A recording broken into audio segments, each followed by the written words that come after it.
Hello, everyone, and welcome to On the Couch, the podcast where we bring you intimate, thought-provoking conversations with fascinating individuals from all corners of life. I'm your host, Dr. Diamond, along with my co-hosts, and each episode will dive deep into the minds and hearts of our guests, uncovering the experiences and stories that shape their lives. From heartfelt personal journeys to groundbreaking ideas, On the Couch offers a unique space to explore it all. So, sit back, relax, and join us for a journey of discovery, connection, and inspiration. Welcome to the couch, and let's go.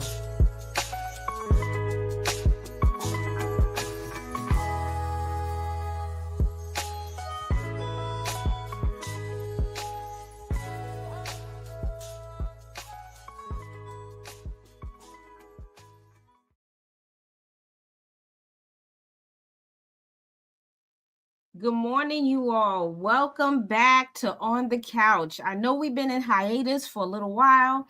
We had a lot going on. You know how life is, but we are back, and I definitely have some exciting news. I have some new co-hosts here. You are going to meet one of our new co-hosts, Mark Lee. Very, very influential. He is well-knowledged and versed in being a podcaster, radio co-host. So we are so excited to have him on.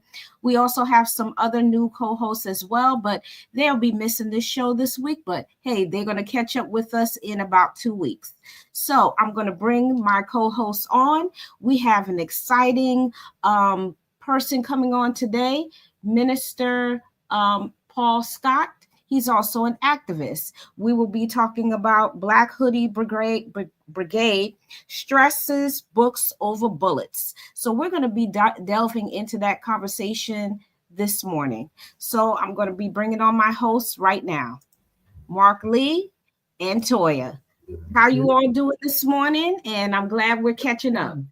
I'm doing good. Everything's wonderful over here in Durham, North Carolina. As your husband knows, I work at a cultural arts center, so I'm actually here with some kids and everything. So the Hayti Heritage Center has got their weekend camp going on, so they're actually having a conversation downstairs where they're learning about tech jobs and all of those kind of things, because too often we don't encourage our folks to go into the STEM field. So there's actually a young lady that wrote a book about that, and she's actually on a Zoom call with the kids, and I think the youngest might be around 5 and the oldest might be around 17 or 18, but they definitely do this every Saturday, and they were actually doing some dance moves. I thought I was going to have to go out there and bust a move as well, but I don't have those kind of moves that those young people got. So I was like, that's all right. I'll let them do their moves and everything, because they were moving at a much better pace than I can move.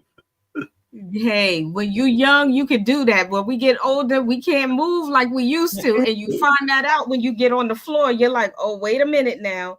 Wait a minute. I know I can't move like I used to, but I try.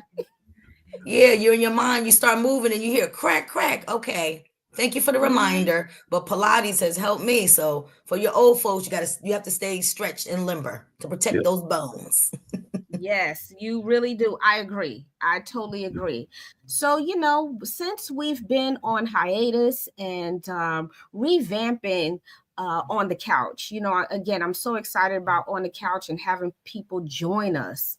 But since that time, we have now in dealing with a new regime in the White House. I know you all have seen it. I know you all have. Do you have a reaction, and what is your reaction? Because I am totally, I don't even know what to say. I'm astonished. That's all. That's one word. Yeah, astonishment is a good word and everything, and it can be very scary, because every time I turn around, I'm a fan of the arts, a fan of the cultural arts and everything, and I'm going like, wait a minute. So this man had come in there and basically fired the entire Lincoln Theater and is going to start his own version of the Lincoln Theater, and now they're talking about he wants to take over the post office. So like you said, every time you turn around, he's doing something else and everything. I know that y'all are up there in the Northeast, and I understand that Eric Adams has given him access to Rikers to put some of our immigrant brothers and sisters in and everything, and then he's also got some access to Guantanamo Bay. So definitely is a lot of craziness going on, and every time you turn around, there's a new executive order. I'm not sure whether he's spending more time doing executive orders or on the golf course. It's a close race, but he's doing both of those. Mm-hmm. You know, I didn't know that he was trying to take over the post office. See, I'm really trying to avoid listening to anything he's doing. I didn't know that part. I knew about, you know, taking over the treasury with Elon Musk. I know he's tried other things as well. You know, firing the people from the FBI. That's another issue that I have. Like, how do you do that? Also, the planes are not landing as they're supposed to because they have less people working. That's dangerous. It definitely is. And just to kind of piggyback on the post office. So I went in there the other day, there was 2 workers. So at one point, someone popped in and he demanded for his stuff to be scanned. She said, it's only 2 of us here. She's on break. So he proceeded. And then when she looked at the stuff, it was from East Orange. We're located in Franklin Park. She said, actually, I could just refuse the packages.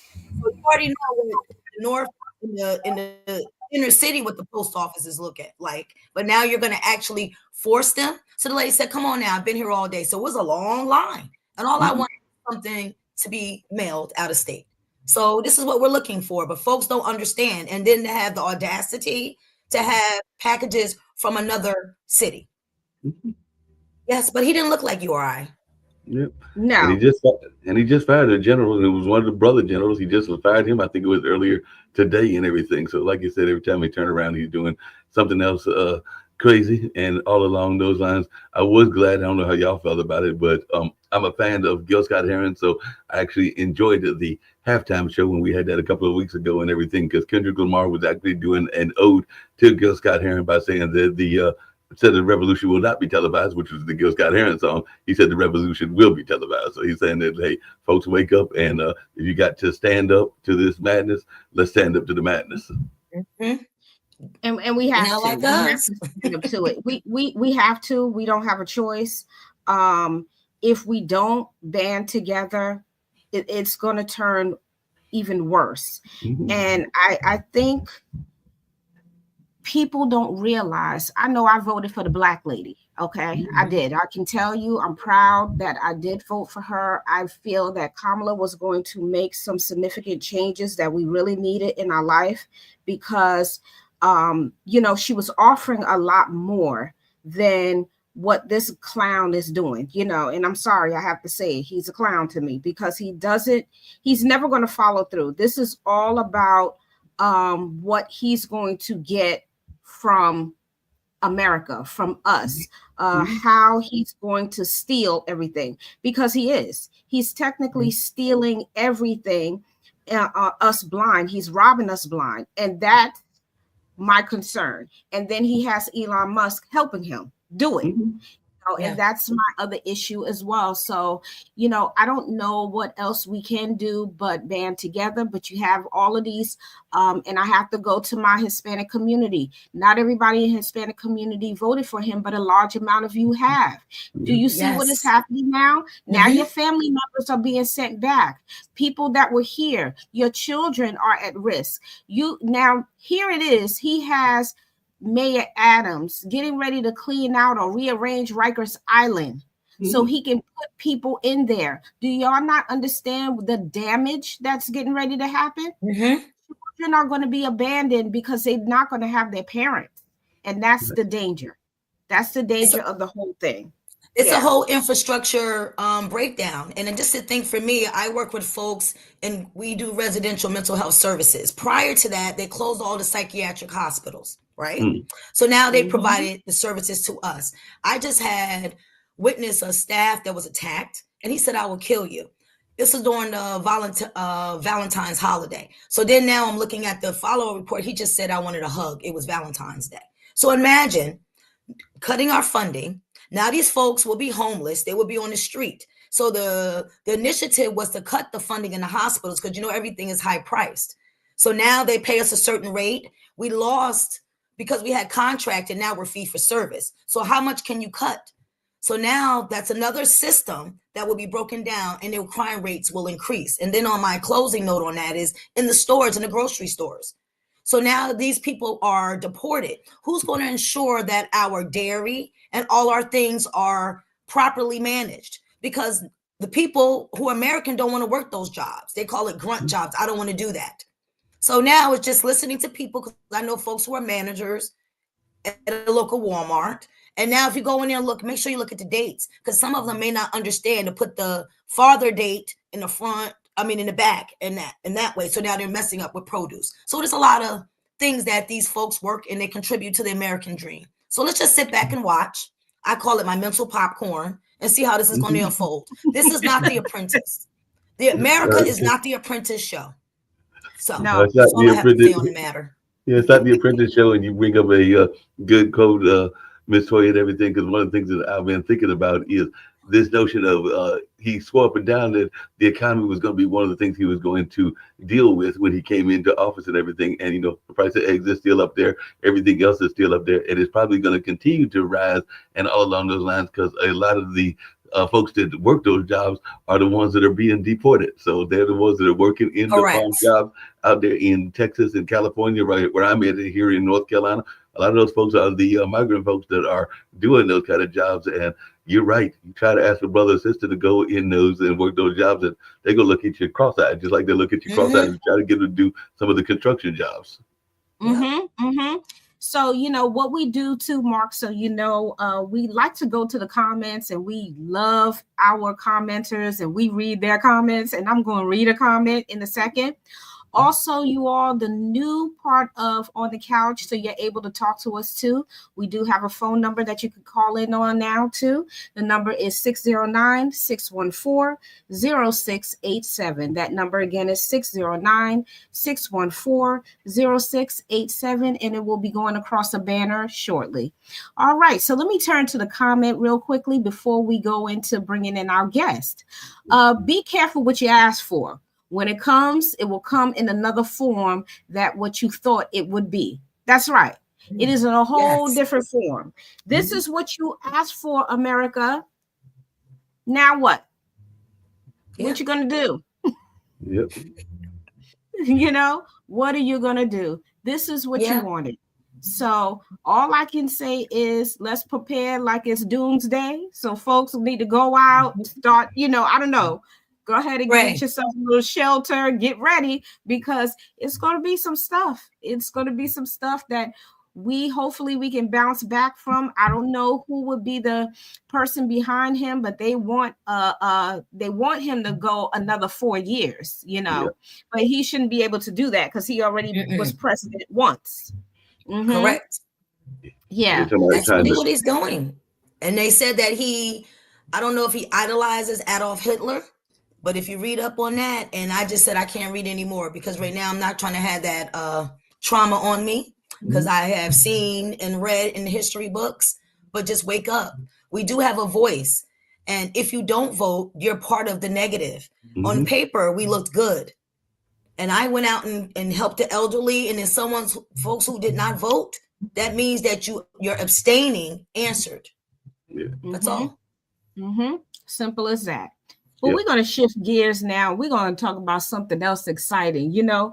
So, Mark, I'm going to hand this over to you because you're going to introduce this extraordinary person that joined us this morning. So, if you don't mind taking over from here. No, I don't mind at all. Like I said, it was my pleasure to reach out to Minister Paul Scott. And by the way, y'all don't know this, neither you, Dr. Diamond, or Miss Toya, but Minister Scott has been in the news a number of times. He's actually taken on and debated none other than Sean Hannity a couple of times, and actually he held his own against Sean Hannity and all along those lines. But he also, you know, a lot of times we have situations where there are certain things that are brought into our society that are detrimental to our society. And I'm not going to say that I don't have an occasional beer and occasional liquor and everything, but we do know that they can sometimes target our community and all along those lines. So he right now is stressing books over bullets, but many years ago, he stressed this idea of trying to make sure that the liquor companies weren't overread in our hood neighborhoods, whether that was in the Northeast, where I know the two of you are,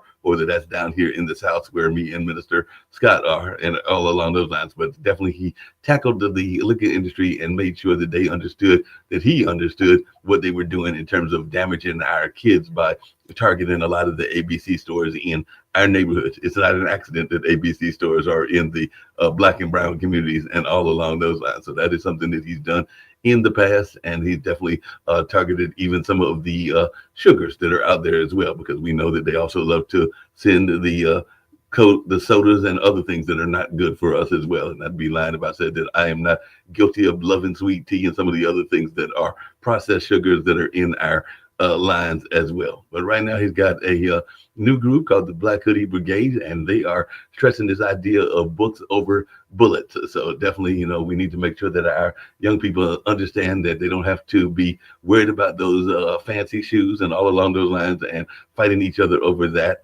and all along those lines. And he's even found ways to unify some people. I mentioned Kendrick Lamar and everything earlier, and we saw that in that halftime show that there was the Bloods and the Crips that were being represented, that were together in that whole display and everything. And Minister Scott has also dealt with some of the gangs, even some of the gangs right here in Durham, North Carolina, and found that they have some common ground and that they don't always have to see each other as enemies. So it's my pleasure to introduce my longtime friend and a noted activist here in the community, Minister Paul Scott, who has done some great work, and I consider him a friend and an ally in a lot of these struggles. And I'm sure he's got some thoughts about what's going on in the space of our political landscape. Because even here in this area, we've got a mayor that's been very big on construction, in trying to do some construction even in some of our neighborhoods and all along those lines. But there are also some new people that are coming out that might be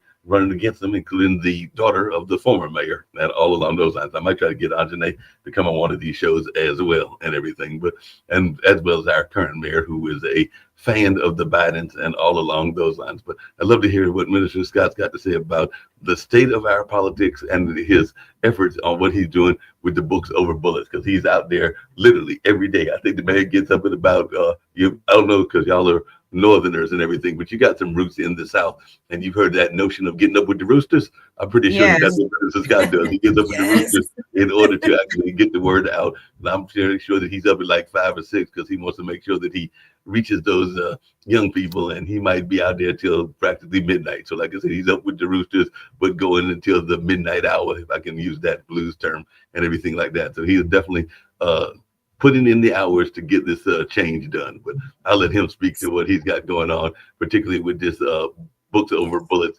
campaign. But like I said, if you want to talk about a man that is dedicated to the work and is not afraid to tackle difficult conversations, that's, in my mind, my longtime friend, Minister Paul Scott. He says that I'm the only one that gets him on these podcasts. So I don't know what's the matter with the rest of these podcasters. They don't understand the wisdom that he's got and all along those lines. So I am going to bring Minister Scott in. Also, real quickly, I'd like to introduce one of our other special co-hosts that we do have. She is a nurse, so she'll be chiming in on our health minute. So I wanted to introduce our nurse here, Beverly Hale. She will be listening in, and she'll be asking Minister Scott some questions as well, because that will also help, get that out there in the health world also. But without further ado, let's introduce, of course, Minister Scott, who is an activist, and we're going to him on in. Welcome. Greetings. Honored to be here. Mark, thank you for inviting me. Mark doesn't know, but he's been an influence on me. His family actually has been an influence on me radio-wise since I was 14 years old. I don't think he even knows that. Yeah. I was not aware of that. I did know that you've been following the family tradition, and I know that you're also a big supporter, and many people, including some of Dr. Diamond's audience, may not know this, but my dad, in addition to having that radio station in the 70s, way back in the late 60s, we actually had a Malcolm X University right here in Durham, North Carolina, and they were one of the founders of that university. As a matter of fact, Malik, my younger brother, who is 55 last year and everything, so he'll be turning 56 this year in October. He was actually born on that dedication of that day. So mom had to go rush to the hospital on that day of that dedication. So it literally would have been on October 26th that they dedicated it, and it was on, as you know, didn't have a long history. It was here and then in Greensboro, and then eventually it closed down. But there's a lot of people that are fans of the Malcolm X legacy, even right here in Durham, North Carolina. Awesome. So, well, we got your background. I'm very interested in how did you begin advocacy? Like what I heard what Mark said, but I want to hear from you. Like what was this for you? What was the trigger that said it's something, I got to do this. I got to make some change. I got to get out of here and help my people. What was it? Well, coming out of college, North Carolina Central, during the George Bush era, 1980, 88, 1990, jobs were scarce. I don't know if you all talk about how bad times are now. Jobs were scarce in 89 and 90. So my passion was to go on the radio. I used to intern and work part-time at a local radio station back in the conscious age of hip-hop, because I'm a hip-hop head, 88, 89. And I really wanted to go on the radio, That didn't happen. So in between trying to find out how I'm going to eat, I started hitting the library. I've been a reader since I was little. Grandma made me read. Mama made me read. Would buy me all these books. But as far as the conscious stuff, when I didn't have anything but time on my hands, I used to go to the library. When I moved back to Durham, even Stanford L. Warren Library on Feather Street, which is, Mark, I think it's the oldest or second oldest Black library in the state. It's definitely up there and everything. I can't remember the exact, but it's definitely in the ranks of being one of the oldest, or in that lineage that you're talking about. As you know, my grandmother actually founded the library in Raleigh, the Richard B. Harrison Library. So she was actually the founder of that library, which is the Black library there in Raleigh. And she literally knocked on the door collecting money, because there was at a time, I want to say around the 40s, that folks were not trying to support a lot of our causes and everything like that. Hey, Mr. Scott, just really quickly, and this kind of plays to what Dr. Diamond was asking about advocacy, but there was a major part of advocacy that I think has been overlooked in a lot of ways, and that's the Black bookstore and everything like that. So I know that there have been some major Black bookstores in the New Jersey, New York area where the other hosts are from and everything like that. But we had the No Bookstore here with Minister Bruce Bridges and all along those lines and everything like that. But I'm just wondering your thoughts about the importance of the Black bookstores, because the No Bookstore, I know a lot of people got their Sister Soldier books. They got a lot of their other activism books by going down there to that No Bookstore. Yeah, and that was the next phase of my development. When I started reading all the library books, that got me inspired. I started reading about Huey P. Newton. I started studying the Black Panther. I started studying Malcolm X, reading everything I could get my hands on. Then 92, I discovered I started frequenting the No Bookstore in 1992 with Dr. Bruce Bridges. And through that bookstore, as Mark was alluding to, I was able to meet and have conversations with Steve Coakley, Dr. El Shaka Musabera Shango, Rabbi Ben Ami. I was able to sit right next to Kwame Ture for 90 minutes doing a radio interview based on that bookstore, because that bookstore used to have study groups every Thursday night. And everybody who is somebody in the Black conscious community used to come through the bookstore.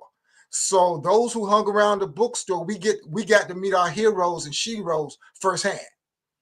So yeah, shout out to Dr. Bruce Bridges and his cultural awareness seminar radio program. I used to be a regular up there because in 92, having a background in hip hop, people, the elders, they were into Earth, Wind, and Fire. They were into Gil Scott-Heron. So here comes this other dude who was influenced by Public Enemy and X-Clan. Those were my influences. So they said, okay, we'll handle the pyramids. We'll handle Kemet. We'll handle the Kushite Empire. You deal with hip hop.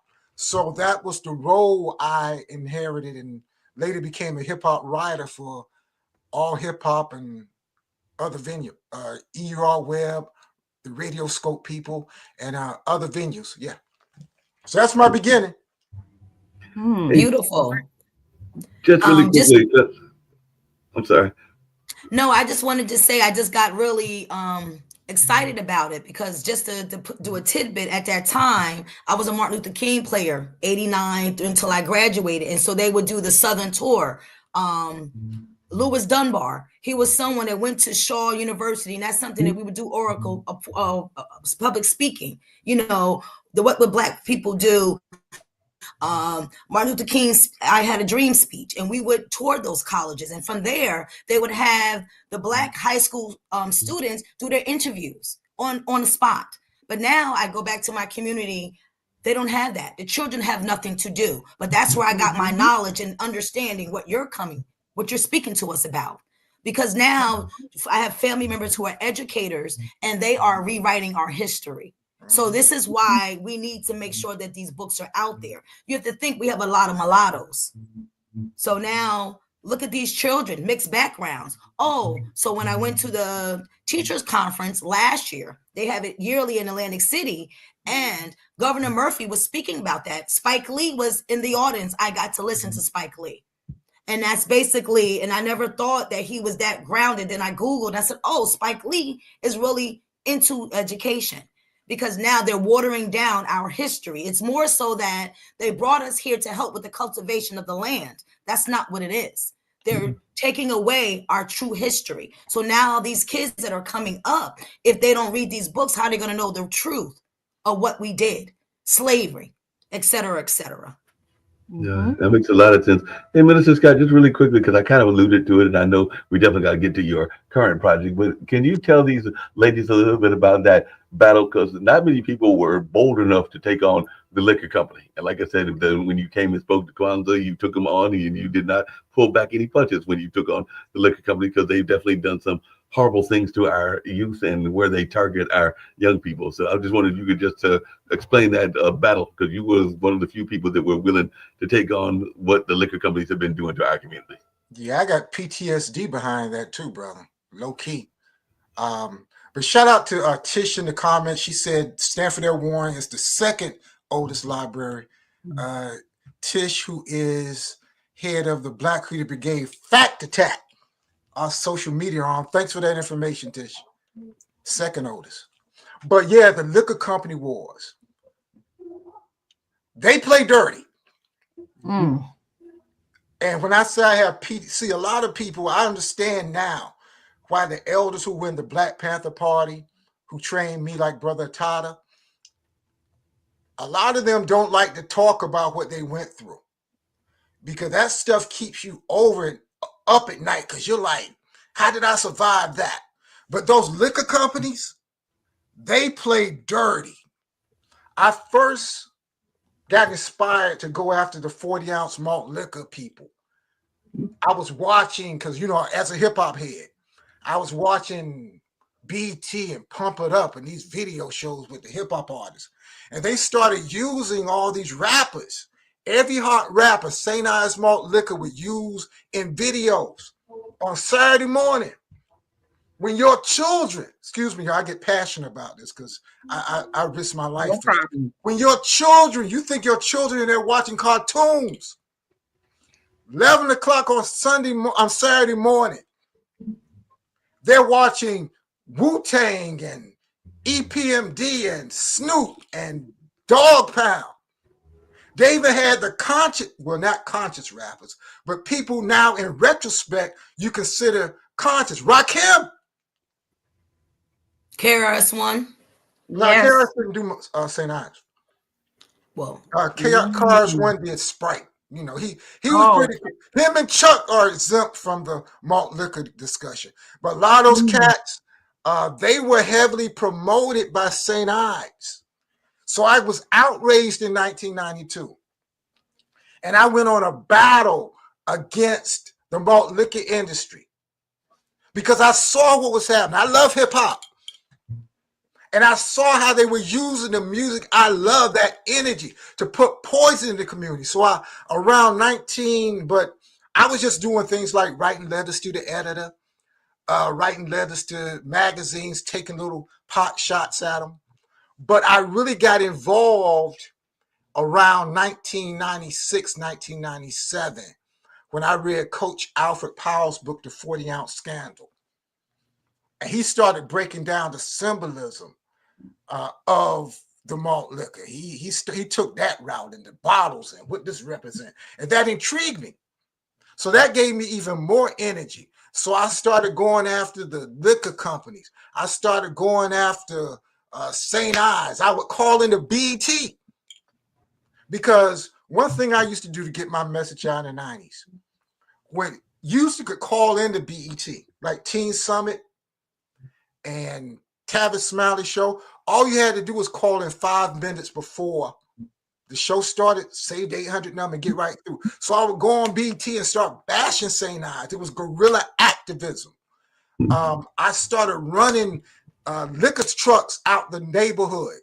I went up against something called Fat Boy Malt Liquor, where it was made with ginseng. They were using posters of young black males and young black females on their posters. They put ginseng in it to make it seem like it was healthy. And they put graffiti on the bottle. They play dirty. A reporter who has not been seen since busted Coors for actually signing the contract to put this malt liquor in the black community. You know, Coors doesn't even mess with black people. Mm-hmm. But when they found out about this, nobody heard from that reporter since. They play dirty. The attorneys would call my house and leave a message. I never returned, talking about we have a mutual interest. I would never return their call because the elders taught me, what you going to talk to why are you going to talk to a devil? What y'all going to talk about? So I would never return their calls, but they would call my house, talk about we have a mutual interest.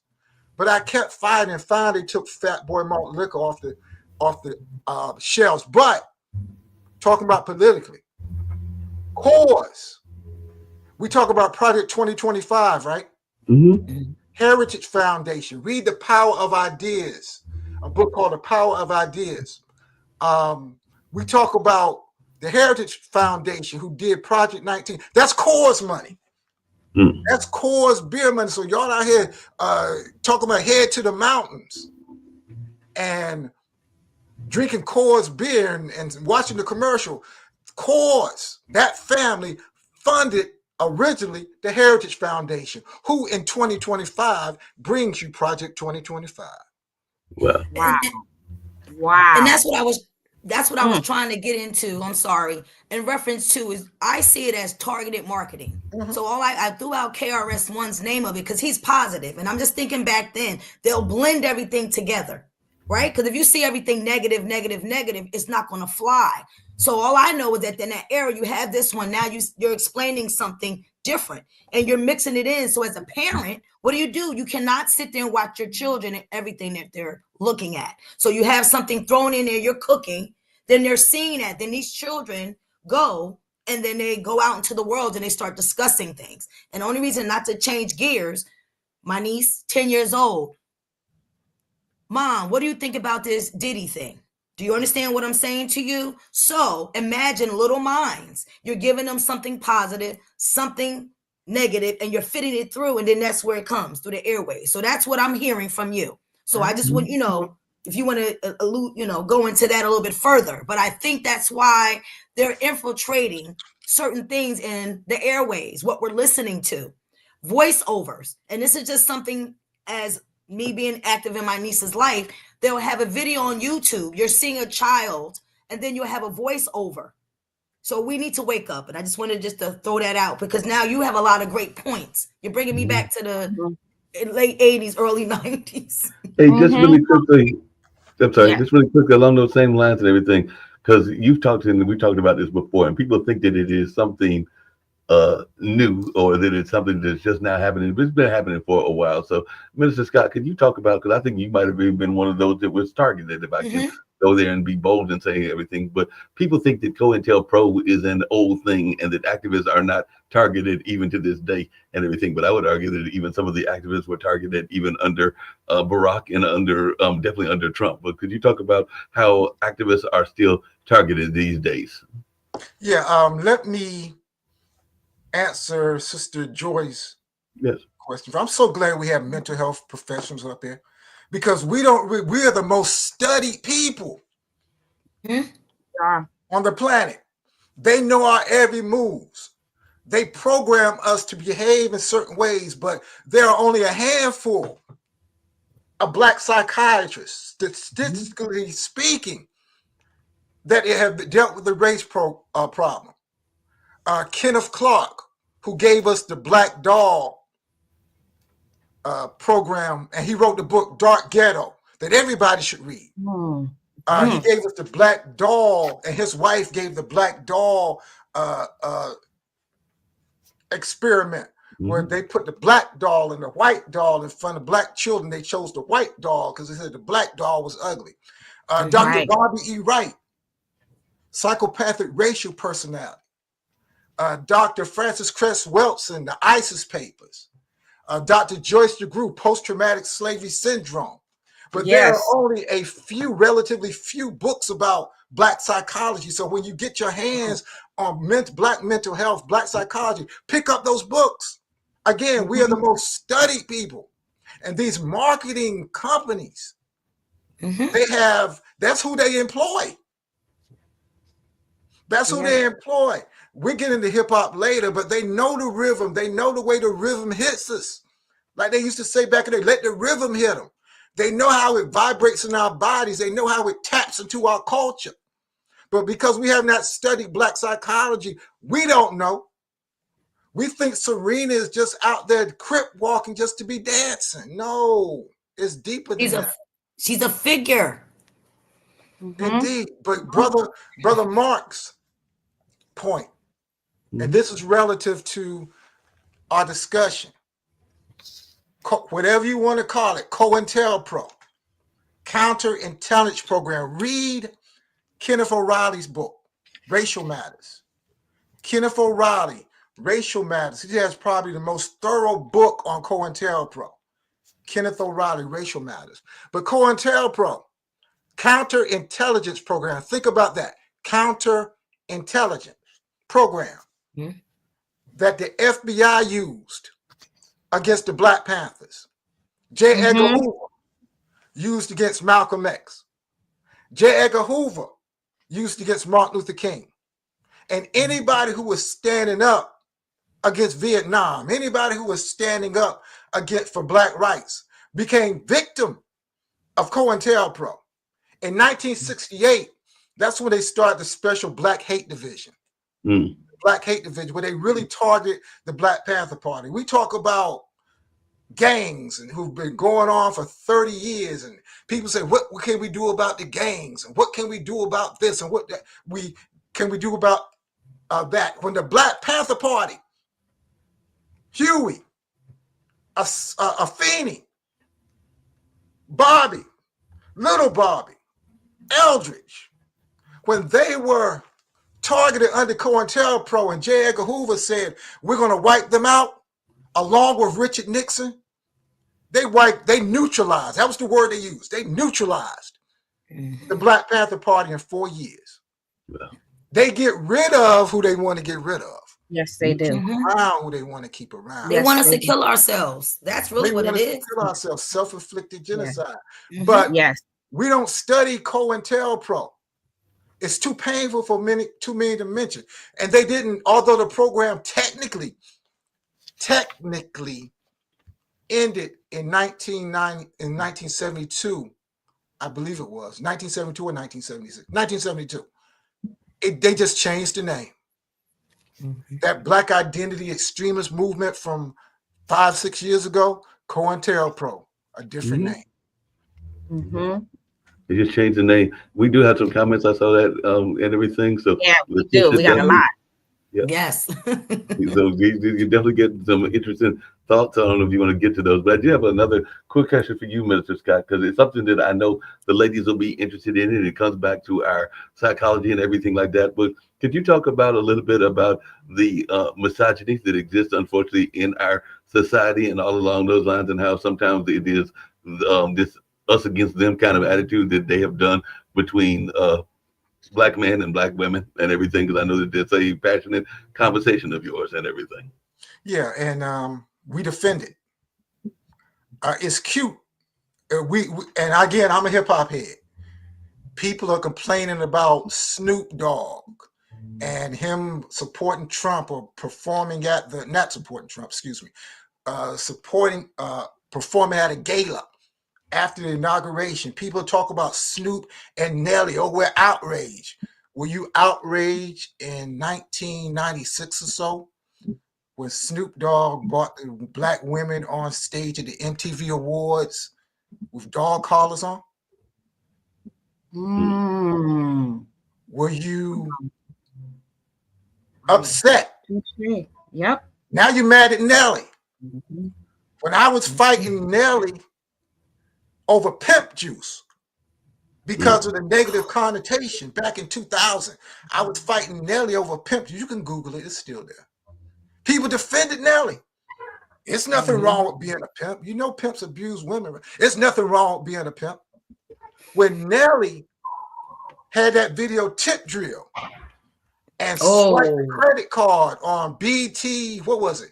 BT, the BT show used to come on 3 o'clock. After dark. It was after dark or something like that. Yeah. He swiped the credit card through the woman's behind.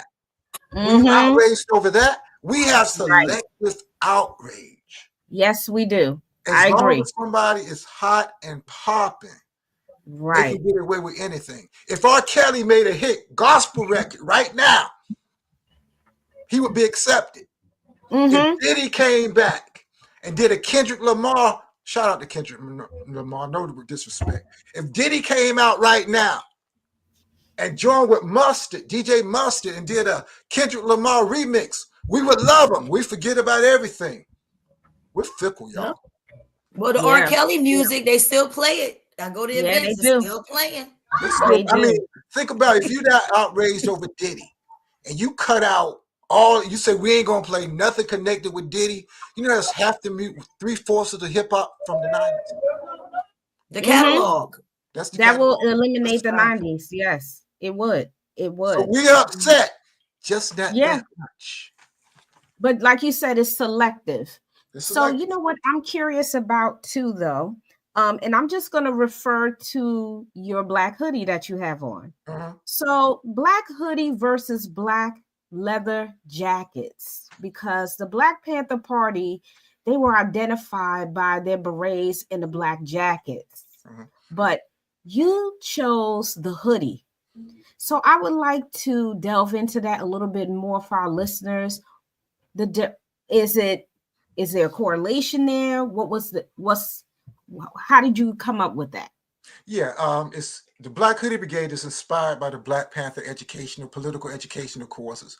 Are going out in the streets, going out in the hood to actually teach people face to face, passing out free books, doing Black history. So yeah, it was definitely inspired. But as far as the Black hoodie, leather jackets now, what, $100 and some, maybe $150, $200? Yes. Hoodies are $9.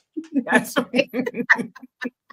Everybody can't go out and buy a black leather jacket. I mean, it looks good, but hoodies are $9. Yes. Everybody has and most people already have a black hoodie. Lil Wayne, I'm not a big Lil Wayne fan, but you know, he had a couple of lyrics. Lil Wayne on that song with Beyonce and Destiny's Child, he had a lyric to say, I blend in with the hood, I'm camouflaged. Yes. So Soldier. Yeah, Soldier, that's it. Yeah, if I blend in with the hood, I'm camouflaged. So if you are doing this work, especially in 2025, you want to blend in with the hood. You don't want them to know how many members you have and who's really rocking with the ideology. Everybody you see in Durham in certain neighborhoods with a black hoodie, they might be Black Hoodie Brigade, they might not be. Ask them. That's you know, like a brother Steve Coakley used to say, we got what we got and we got what they think we got. That's right. Yep. That's right. I tell you what, wearing the black hoodie, the black jacket, it signifies something that you're standing for something. And, when people don't understand that, it's just exactly what you were talking about earlier. It's the fear is the biggest part. So when you had J. Edgar Hoover and the FBI and, even some presidents, you can't say those presidents were not involved with taking down our leaders, because they were. When they don't understand something, you said this in the beginning, they will destroy it. And they will find ways to do it. So I'm saying to, our listeners and everybody, even our community, open a book, because the knowledge is there. When you have that book closed and it's just sitting there, that's what it's going to do. It is going to sit there because you're not opening up for the knowledge. You need it. Knowledge is power. You're not going to know anything without reading it. And then if you don't want to read it, get on the YouTube and listen to some documentaries about who we are as a people, because you can hear it. If you don't want to read it, listen to it. As we're listening to you today, Minister, this is very important, that even though if a person don't want to open these books that you advised us to read, then go and listen to it. Dr. DeGury, she has so many videos on post-traumatic slave syndrome. That is very important for us to understand how it goes from one generation to the next, how we will understand fear, how they came up with these irrational logic things that they came up with. These scientists, they didn't know what they were dealing with, okay? But you're dealing with God's children. That's why you can't identify what's up with us. And I'm just keeping it real. Our bodies is what they use because they don't understand how we function the way we do. Okay.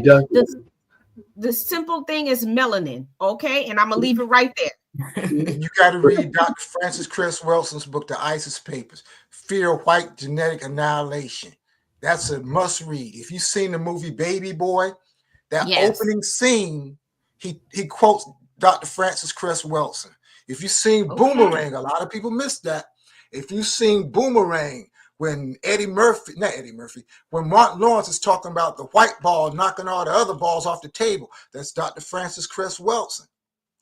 But you mentioned the presidents. Let me get there for a minute, because people, we don't really do history. You think stuff just happens. There's always a president. You're looking at the man in the White House right now. Go back. Ronald Reagan, Richard Nixon. He's just the next phase with the same agenda. The names change, but the players stay the same. I'm going to say it again. The names change, but the players stay the same. We talk about the crack in the community. We talk about the guns in the community. If you ever get a chance, this book used to be $5, $10. Well, at the most $15. There's a book that now costs $400 online, if you can find it, called Dark Alliance by Gary Webb. Oh, wow. Dark Alliance by Gary Webb. I tried to find that book online. It's like $200, $300, $400. It used to be $10, $15. This book by Gary Webb, who allegedly committed suicide by shooting himself twice in the head. How does that happen? How does allegedly that twice in the head? Like he went like. Well, how does that happen? Hey, Minister Scott, along those same lines, like I said, I'm not knocking our leadership because we had some positive leadership, but I still got some questions about what some people say was the one of our black presidents, if you think that he had soul and all along those lines. But I'm sorry, didn't we have a Treasury Secretary that mysteriously died on a plane, and nobody really has explained to me what happened with Ron Brown and everything along those lines? Because that seems very questionable to me, that you just go mysteriously have a shot, and it seems to me like the shot trajectory didn't even make any sense the way that they described it and everything like that. So that took place under the Clinton watch and everything like that. So there's been under different watches that some crazy things have happened. But Mr. Scott, I do have a question for you based on what we're talking about and everything. Well, a couple of questions. One is, I know a lot of people that are going to get DNA tests and everything along those lines, but a lot of these DNA tests are maintained out of white societies and everything. So if the sample is white, doesn't that cause a problem with the DNA test? Because I know a lot of people will come back, they can be as dark as they want to be, and they'll come back and they'll tell you that they got 1/10 German, 1/10 Italian, 1/10 whatever. And I'm going like, well, the sample is from a European country. So if the sample's from Europe, isn't that automatically going to make part of the DNA also European? Maybe it's just me and my face to make too much logical sense. Yeah, let me address that. Now I'm gonna get back to my point about Reagan, but I don't know too much about DNA. But all I know is that for all my life, for 50 something years of my life, I was told that my great great grandmother was 50% Cherokee, and my granddaddy was 100% Lumbee. I got my DNA test back 1%. My whole life has been a lie. But so what did it come out as? If you're saying it's a contradictory to what your heritage said, if you my heritage said I was all these people were Native American, indigenous people. Yeah, I got my DNA 1%. So, but yeah, so that's my thoughts on the DNA thing. But as far as what I was saying about Ronald Reagan, they complain about all the black kids in the community selling drugs and all these crack dealers. Ronald Reagan, George Bush, under that regime, as talked about in Dark Alliance, they either, and this ain't alleged, they would either the CIA was either complicit or involved in bringing crack cocaine into South Central America. Absolutely. They were either complicit or involved. Gary Ware wrote a 5-page expose in the San Jose Mercury News around 1995, 1996. It's not online anymore. Why is that? Again, suicide two times in the head. And people glorify Freeway Rick Ross, not the rapper, but the guy he got his name from, who made millions of dollars. He said millions of dollars a day. I don't know. But yet he says he didn't know. He said he was an innocent victim. Make that make sense. But isn't that part of the reason that, in my mind, that a certain person is in charge wants Canada and wants Mexico? And I do admire the Mexican president that is standing up against him and all along those lines. But it does seem like if you control that corridor, you can control a lot of the drugs coming, because let's be very clear, fentanyl comes from Canada and a lot of the drugs are coming up from Mexico and South America and everything like that, and Central America. So I'm thinking that that's the real reason that the person that's in office, number 47, that was also 45, wants that control. But what is your thoughts on that, Minister Scott? We want to blame little Raheem and little Tyrone on the corner for the drug trade. It's bigger than them, from New Jack City. It's bigger than Nino Brown. Go back and watch that scene of New Jack City when he's on the witness stand. It's bigger than Nino Brown. Dead Prayers, the hip-hop group, told us back in 2000. It's bigger than hip-hop. But we don't want to deal with these respectable.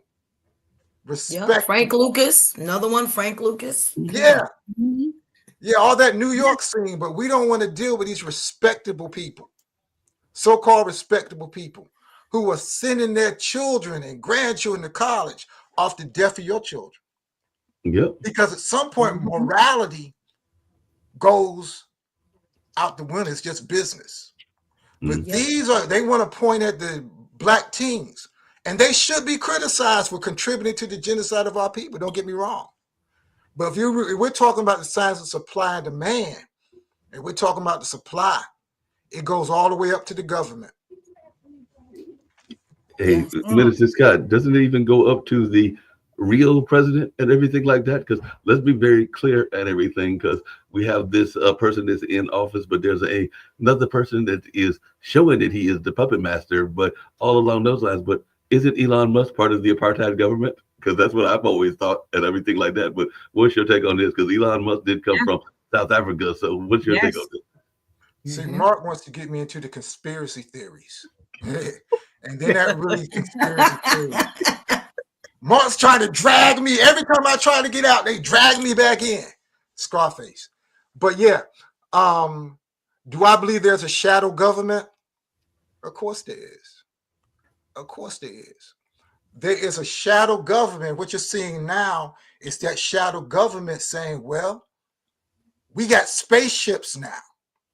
We have reached the epitome of world power. We are the new world order. See, in early 90s, people used to talk about the new world order, the new world order. Well, now the new world order's been here since 2001.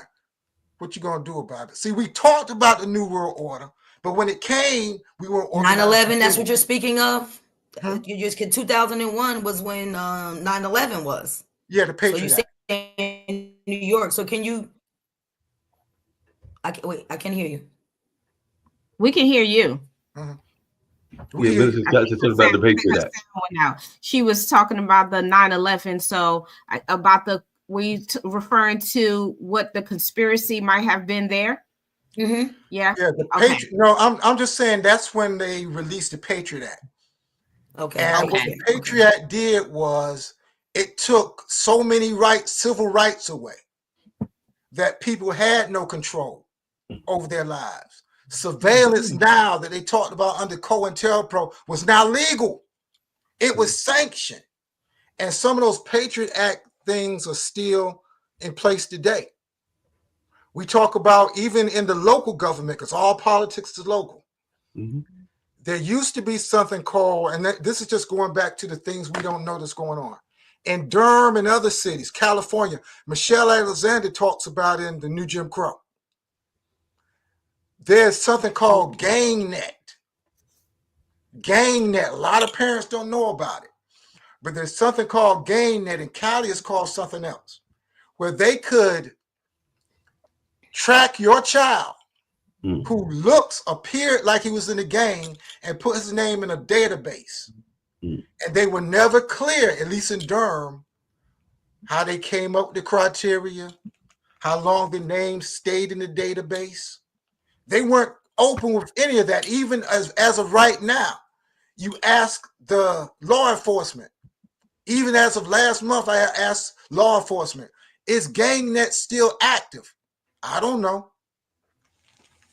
What I was trying to say, Dr. Diamond and everyone on the call, distractions. So you said 2001. I just remember my son was born. And as you know, with these airplanes, right? So what I don't know if I have time in my life, because I want to really do some research. You have a national event and something that occurred that's considered a conspiracy theater is timelined. Have you noticed whenever there's something going on with the government, there's a distraction that comes out. All I know when I hear 2001, I think about the Twin Towers going on and different things. But what are we seeing? We're giving a headline, and that distracts us to what's actually going on. Whose album came out 9/11, 2001? Yep. So now have you done anything like that? Have a comparison, like a parallel? Yeah. But the question I asked was who dropped the album on 9/11? Who dropped the album on 9/11? Albums. I have a little lag. I'm sorry. I'm trying to think. Okay. Who dropped the album in 9/11? Who's the most powerful person in hip hop right now? Jay-Z. He dropped the blueprint 9/11. Yes, he did. So regardless of what y'all are talking about, he's been the very whole world in quiet. chaos did not stop Blueprint from being dropped. Illuminati, all of this that they're talking about is just, that's all I'm saying. A comparison. There's a lot of Wait a minute, Minister Scott. You mean he dropped the album literally on 9/11, the day of the Blueprint came out at the same time of the on 9/11. Wow. See, this is all I'm saying. I just would love to have time to do that. That's the distraction. Yes, distractions. Wow. Just think about it. Yeah. All the headlines of Diddy, and then all the stuff that's happening in the White House. It all at the same time. Targeted information, targeted headlines. Yes. Oh yeah, there's definitely targeted headline. Hey, Mr. Scott, just really quickly, and this is not going down this conspiracy path that you say I'm trying to take you down, but what's your take on, because we talk about it all the time, and it's been talked about up and down the East Coast, all the way out to the West Coast, but what can we do and what can we do to stop the school to prison pipeline and everything like that? Because that is a Good very question. legitimate concern that people have, and it is a lot of private prisons that are out there. But what is your take on what we can do to stop our kids from being caught up in this school to prison pipeline? First of all, read Michelle Alexander's book, The New Jim Crow, for the The new Jim foundation Crow. in the background. Mm-hmm. Read Jawanza Kanjufu's book, Conspiracy to Destroy Black Boys, because there was always a rumor in the Black community that they started tracking or destroying Black boys in the 4th grade. Mhm. If I look at my life, I was really hyper intelligent until the 4th grade. Then everything, the teachers started changing on me in the 4th grade. They used to say that by the 4th grade or after the 3rd grade, that's when they start tracking the prison beds based on how you act in the 3rd grade. I didn't believe that until right here in Durham a couple of years ago. They had a program called By a Factor of 3, where they actually publicly stated they were going to start tracking 3rd graders whose family dynamics might allow them to be in the game. They would track them beginning in the 3rd grade. So it's true, brother. That's where we got to start, because they're tracking our children in elementary school. They're doing preemptive warfare as early as 3rd grade on our children, but they don't talk about it. You don't talk about that at all. Jeremiah Duffy said we need to create our own schools again and our banks also. And we're here in Durham, meaning you are, Minister Scott. And that is one of the Black Wall Streets, along with Central Park up there in New York, that people forget about, and Rosewood down there in Florida and Tulsa. But I've heard a number of people say that it's going to be impossible for us to create a new Black Wall Street in the year 2025 or 2026. What is your thoughts around that, and any of my fellow panelists? Because I've heard a number of people that have basically said that was then and you can't recreate that and everything. But I do think we got to start creating some of our own. But what's your take on that? I think that money became God. And with integration, I don't know how that's going to be possible with integration. See, back during those days, we had no choice. Mm-hmm. We lived in the days of segregation. We had no choice but to do Black business because we weren't welcome anywhere else. Right. How that plays out when money becomes the focus and we don't have that cultural continuity, we don't have that race consciousness that Marcus Garvey talked about. I don't know how that plays out in 2025. Everybody's trying to get the money by any means necessary. Yeah.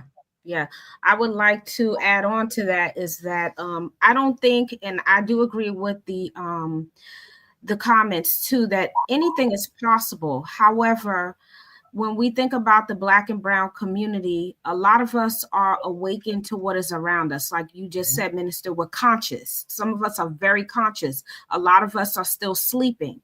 So if they're still sleeping, how can they come to the conscious and the sleeping come together if they don't want to hear us? You can see that even with the voting and how they go about, some of us, they believe a lot of what that person is saying in the White House, and they would actually, if they can change their skin, they would. So it makes it almost virtually impossible to bring us together. But that's where we got to start, having those conversations of bringing each other, all of us together to say, okay, this is our plan. This is what we need to do. We had the blueprint when we had the Rosewood.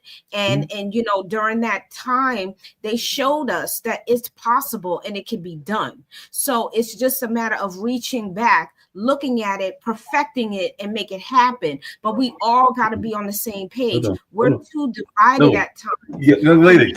That's just how I feel about that. Yeah, Kwame Ture taught us one of his main phrases were the job of the conscious is not to make the unconscious conscious, it's to make them conscious of their unconscious behavior.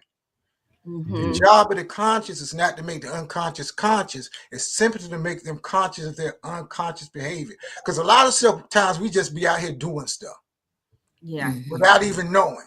We just be out here doing stuff. We don't have any context, no background. They know us so well program, reprogram, deprogram. That's what George Clinton said we got to do.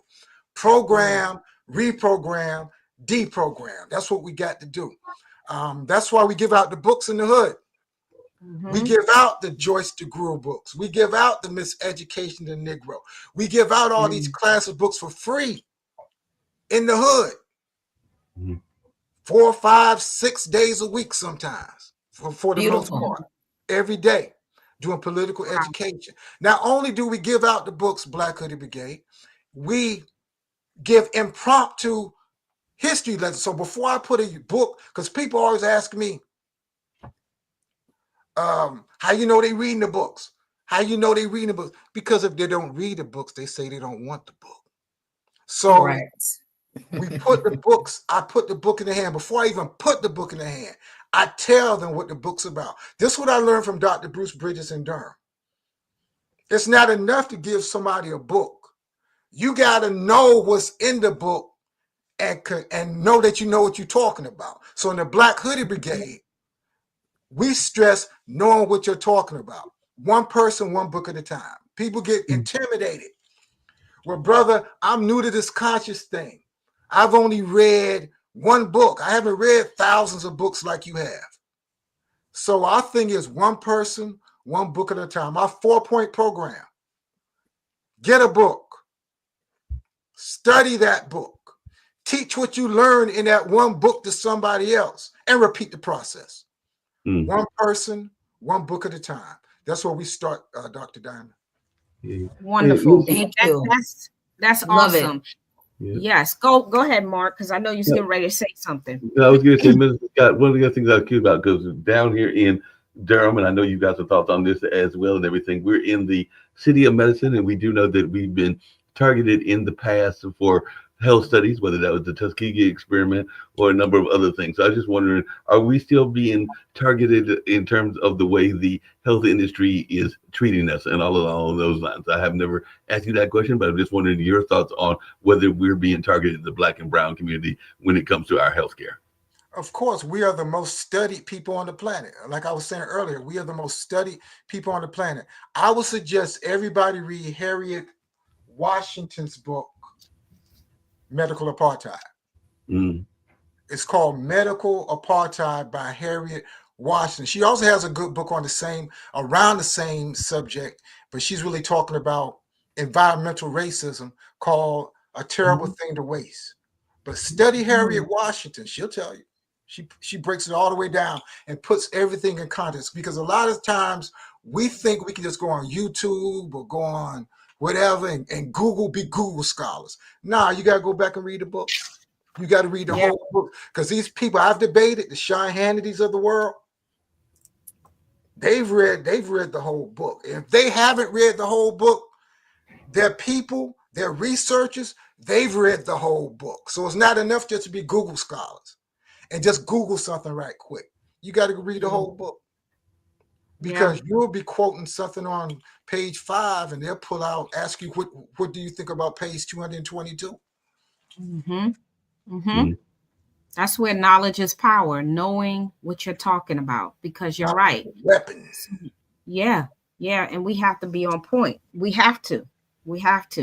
So we definitely want a list of these books that I was writing them down as I went, but I definitely want your link so we can put it on our page, so you will continue to have followers, because this is important. You gave us a lot of information, and there was you answered a lot of questions. I do want to go to our comment section though, and just pick a couple of comments here that kind of stood out to me.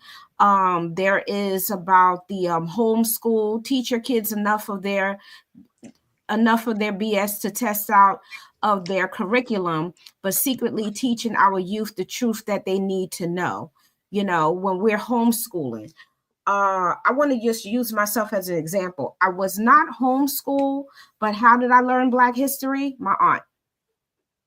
Because how would I know myself? So what she did was, I grew up in New York City, and New York City museums, they are what I consider it like a playground for us. If you're interested in museums, I love them. But what she did was, my first knowledge of self is when she took me past the colonizers and we went past them and she went right to the African exhibits. And then she started breaking it down to me where these artifacts came from. But you know what she continued to say behind that? I just want to let you know this was not offered to them. This was stolen. And I would, at the time when you're like, oh my God, because I finally, as an adult, I was able to tell her, you know, I was a little like, why are you saying it's stolen? But now I understand what she meant by that. And then she also said, and we were stolen. So all of that came full circle as I began to understand who I was, understand who we are as a people, how powerful we are. So when she gave me that introduction, that gave me the knowledge that I needed and the kickstart to understanding who we are as a people. So I actually thank her for that to this day. So, you know, to the person in the comment, Jeremiah, I agree with you. You know, if we have the capabilities of teaching our children at home, even if they go to the public school, still, you know, educating them about us is the most powerful thing we can do for our children, so they understand who they are in this world and the significance and the power that they have and the roles that they're going to play in the future. Let's see here. Let me go back up a little bit here. This was about Elon Musk when we were talking about him. Not a conspiracy, is true. If you are white from South Africa, then you are probably a descendant of an African colonizer. All right. So do we agree? I mean, some of us can agree, some of us don't agree. But what do you think about this comment that you're hearing? Everything is context.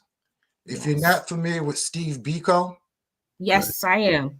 Go back and study Steve Biko. Steve Biko, before woke, we were conscious. Woke is a hijacked term. We were saying wake up back when Spike Lee did School Days back in 1989. Woke is a hijacked term. Culture vultures. Go back if you want to learn about South Africa, if you want to learn about the origins of the Black consciousness movement, read Steve Biko's book. And I strongly suggest this book, I Write What I Like. I Write What I Like, Steve Biko. Study him. Study Winnie. Study Winnie Mandela. We know about Nelson, but study Winnie Mandela. She was the writer. Winnie was the writer. Nelson was the politician. Winnie Mandela was the writer. They were scared of Winnie. They weren't scared of Nelson. I do have to tease my co-host and everything because I am a pet lover, as Minister Scott knows, and everything. So I see we've got another host that is joining us as well. So the dog is going to make some comments also. So the dog is definitely joining and enjoying the conversation. Next time she'll put a gown on, but she was barking, so I had to pick her up. So I guess she said I was too long. Yeah, this little brat, she has a whole wardrobe. I think she was human in her former life, and now she's on 4 legs as a punishment because she's not the average dog. Okay. This is Roxy Rose. When Rocks Cry Out is an amazing book to read. The author is Horace Butler. It will really open your mind to a lot of things we don't understand. So again, that is one of the other books that we will put on our page for those that are going to, following us and those that will be going back to listen to our segment today. There was a lot that you said gave us today, Minister, and I did have one other question that you missed. Sure, yeah, absolutely. Go for it. You missed one of the quotes and everything, and I think it's something that I think Minister Scott should talk about as well, because Jeremiah Duffy said, whatever you do best, monetize it, then teach your kids the trade to so they can continue to trade. Because I know that even here in this area, it's something that frustrates me sometimes because generational wealth is a real thing, and we've had some publications like right here in Durham. The Carolina Times, which is our Black publication, doesn't exist anymore because I would say 3rd or 4th generation, I got to study and remember which generation they were in, decided that they were no longer interested in the newspaper field. So they have no longer publishing and it no longer exists. So what is your thoughts around generational legacy and us maintaining our legacy in our buildings, because as you know, that's part of what we try to do here at the Hayti Heritage Center. But it is a continued battle, and there are always people that are trying to tear down, and sometimes things like the Carolina Times are going the way of the dodo bird, if I can use that analogy and everything. So what is your take on how we can maintain some of our institutions and also do this monetization thing? Cultural continuity. Cultural continuity. That is the key. You mentioned Malcolm X Liberation University. Many people in Durham don't know anything about Malcolm X Liberation University. Betty Shabazz, Malcolm X's wife, was here when they opened it up. Yes. There's a video that you can look, and brothers and sisters in Durham are wearing dashikis and at the grand opening at Malcolm X Liberation University. Cultural continuity is the key. We got to connect the dots. We definitely have to connect the dots. We're just I have to tease you about that, though, Minister Scott, because as you know, my dad is a well-known artist here in the area and everything. And I'm going to let I think Dr. Diamond's husband has heard this story. I know Miss Toya and the other hostess has not heard this story before, but I am convinced, because I am still in my 60s and still in that singles lane and everything. But because I did go to that Malcolm X University when it was dedicated, so my brother was born that day, I would have been like 7. So I was probably like around 2nd or 3rd grade. So I did attend that school, or at least was part of their attendance. I don't know that I was actually formally there, but I did write a short poem, for lack of a better term, and everything along those lines. And I'm convinced to this day, Dr. Diamond, that my dad still has that poem. If I should ever find Miss Wright before I turn 70, he will probably bring the poem out and blackmail me, whether she is a sister or whether she is a white woman, because the poem was literally called Kill Whitey. So I'm sure that Jim Lee has that poem and will use it against me and all along those lines, because I was a young 8-year-old and I did write the Kill Whitey poem at that particular time. So thank you to kick out of that, Dr. Diamond.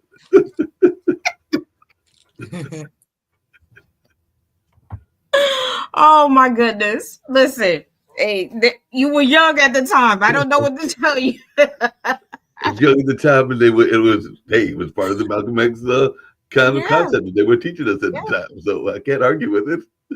No, that was the time frame. So hey, again, becoming more conscious of what was around you. You wrote about it. Wrote about it. You wrote about it. Yes. And I have jokes with my dad that if I ever was to find Miss Wright, and he would probably come and pull that poem out, because I'm still convinced that it's in his file cabinet. He'd be like, "So you think Mark's a nice guy? You think he's classy? Well, let me just give you this poem so that you can have second thoughts and everything." Oh my goodness, that is funny. I love that. That was really, really good. Really good. Today's segment was awesome. Like this, I learned a lot today from you. Learned a whole lot, and I hope our listeners learn a whole lot from you today. And I definitely would love to welcome you back again.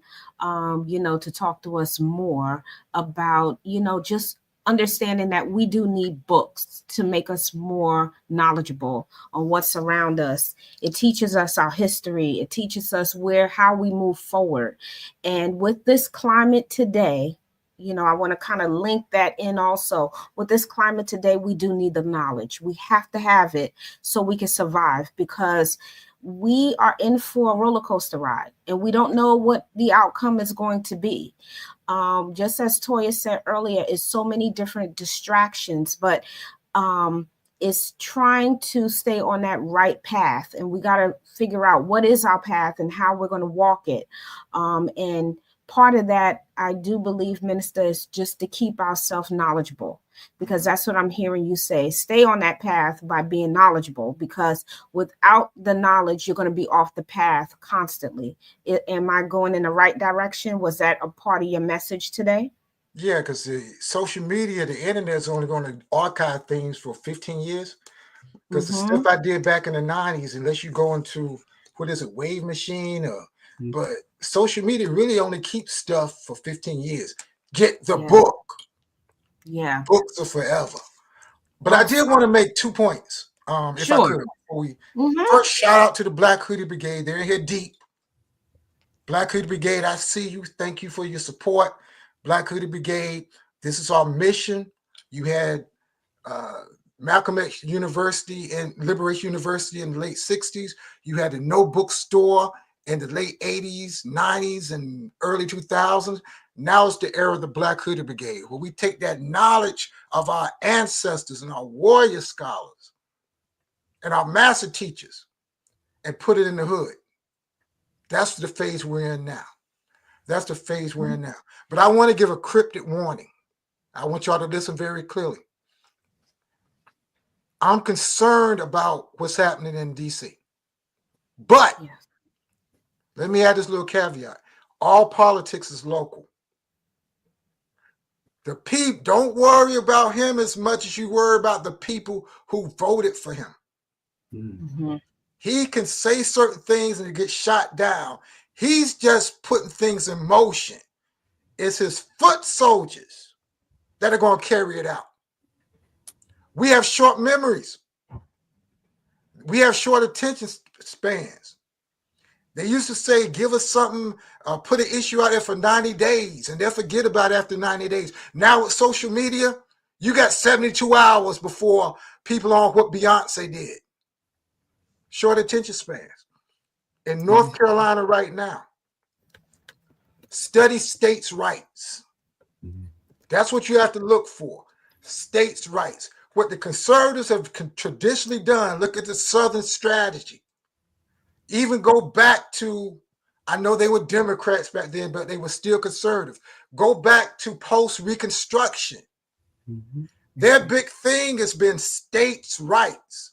They want to put the power in the states. Even North Carolina, just yesterday, Mark, they released a bill where they want to do what the president is doing on a national level. They got a bill in North Carolina to do the same thing. And when it's local, people can mobilize. That's when you had the Tea Party running up on people. Back when Obama was president. That's when you have people when they were attacking critical race theory. Now Durham is a real black city, but everywhere in North Carolina is not Durham. Johnson County, parts of Wake County. Once you step out of Durham, you still in the mega land. We get satisfied and conditioned in Durham to say, okay, we're good. Everywhere ain't Durham. Well, let me. People are going to be running up into school boards. People are going to be running up into city council meetings, 50, 60 deep. They're organized. When Trump says something and puts out that dog whistle, they're listening. Trump ain't going to carry it out. His foot soldiers are going to carry out on a local level. All politics is local, y'all. But thank you for giving me a visualization, a review of that. My mother's family is from Mississippi, Jim Crow South. Okay, I went there every summer. My father's family's from Fayetteville, and the family's from Wiggum. So think about that. I went to a funeral. I mean, not a funeral, a wedding, and I hadn't gone into the country. So think about Fayetteville, the bases. So you just brought me back. What we're missing now is a big mama in the house. So think about during this time, there's no grandparents. My son never met his grandparents. So when I went to Mississippi, I sent him. So this is what's going on. Our history is being lost. Because if the parents are young and they're having kids, the grandmother's just 3 generations. But if it's, I don't have to say anymore, where is our history? I remember shelling peas and things like that. That's why I like to cook. Then you look at the children now, their kids are interracial. They don't want to learn the other language. So that's where everything is done, bilingual. If your children are half Hispanic, they should know the language. My best friend is Hispanic. Her 3 interracial, 2 of her children, and the one that is Puerto Rican does not know Spanish. So this is what I'm saying to you. I'm using this as an example of what we're missing. We need to pass our history on. And thank you, Minister Paul Scott, for awakening me. Because now, if we don't give our history in our homes, what are we doing? So you just brought me back to when my fire was hot. Yeah, tell you, not just that, it fizzled out based on circumstances, moving forward. But we need to bring our kids. Yeah.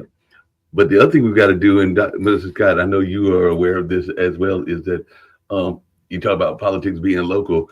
Gentrification is real because even here in Durham, we're seeing a lot of people that are moving into what used to be our historical neighborhoods and everything like that. And one of the things that I try to advocate for is I can't stop people from moving in of different races and classes. But if you move into a neighborhood, and this is anybody, learn your neighborhood. Don't just come into the neighborhood and not learn the neighborhood. So, like even the people that are literally just down from this cultural arts center that I'm at, and there's a number of white and Asian folks that have moved in this area. I just hope that they are learning the history of what they are stepping into and not just moving here for the sake of moving into a neighborhood and gentrifying it. But I don't know your thoughts on that, Minister Scott. I mean, I agree. 8 years ago, the New York Times, and you can still pull it up, did an article on me, and it was called "Black Durham Residents Ask Is There Still Room for Us." That was in the New York Times back in 2018. You can still look it up. My thoughts remain the same since that article. Powerful. This is very powerful today. So, of course, we always have at the end, our, takeaway. But before we do that, I'm going to shift gears for a moment, and I'm going to bring in our health segment. Now, this is very important for us too, because Minister Scott, you talked about health earlier, how, us, the Black body, and how we've been used, but also we need to learn to take care of ourselves properly. And then with it being Heart Awareness Month, this is where our nurse is going to come in. She's going to educate us on taking care of ourselves, because we have to. And I need our community to listen to her. It is very important that we start going to the hospital, doing what we're supposed to do. The awareness of our bodies. These are the things that she's going to let us, talk to us about. And a part of this segment and bringing this in, because this is going to be a part of On the Couch. This is important. And, health for her is very important. She wants to educate our communities, and she will be a part of these segments, each and every time we have our podcast going on. It's very important. So I'm going to shift gears here, and I am going to let, Miss Beverly come in, and she is going to talk about, again, cardiac awareness. And we are going to, I'm going to be quiet now. So, Miss Beverly, I'm going to bring you in now for your health segment. Good morning. Good morning. I do apologize for not being on camera, but Dr. Diamond, you know why. However, I just wanted to thank Minister Scott for all of that knowledge, especially the book on the medical apartheid. Excuse me, I'm running from upstairs to my basement. I am in the medical field, of course, over 20 plus years. Working now, I know I should be talking about cardiac health, but I just wanted to mention I am a nurse navigator for oncology. So I get a lot of patients of color. I actually handle breast cancer patients.